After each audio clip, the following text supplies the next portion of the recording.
যশোরের কেশবপুর উপজেলার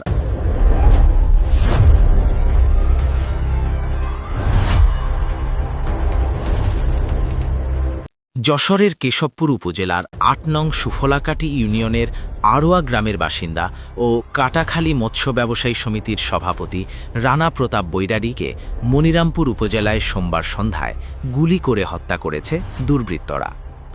পুলিশ ও স্থানীয় সূত্রে জানা গেছে, সোমবার সন্ধ্যায় মনিরামপুর উপজেলার কপালিয়া এলাকায় অবস্থানকালে পূর্ব পরিকল্পিতভাবে অজ্ঞাত দুর্বৃত্তরা রানা প্রতাপ বৈরাগীকে লক্ষ্য করে একাধিক রাউন্ড গুলি ছোড়ে। এতে তিনি গুরুতর আহত হন। স্থানীয়রা দ্রুত তাকে উদ্ধার করে মনিরামপুর উপজেলা স্বাস্থ্য কমপ্লেক্সে নিয়ে গেলে কর্তব্যরত চিকিৎসক তাকে মৃত ঘোষণা করেন। নিহত রানা প্রতাপ বৈরাগী কেশবপুর উপজেলার আড়ুয়া গ্রামের কাটাখালী এলাকার একজন পরিচিত মৎস্য ব্যবসায়ী ছিলেন। তিনি দীর্ঘদিন ধরে মৎস্য ব্যবসার সঙ্গে জড়িত ছিলেন এবং কাটাখালী মৎস্য ব্যবসায়ী সমিতির সভাপতির দায়িত্ব পালন করছিলেন।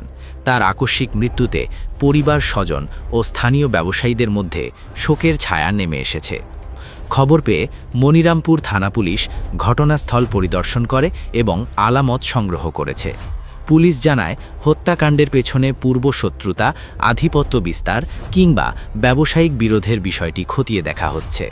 ঘটনার সঙ্গে জড়িতদের শনাক্ত ও গ্রেপ্তারে পুলিশের একাধিক টিম কাজ করছে। এ ঘটনায় কপালিয়া সহ আশপাশের এলাকায় চরম আতঙ্ক বিরাজ করছে। স্থানীয় ব্যবসায়ী ও এলাকাবাসী দ্রুত হত্যাকারীদের গ্রেপ্তার ও দৃষ্টান্তমূলক শাস্তির দাবি জানিয়েছেন।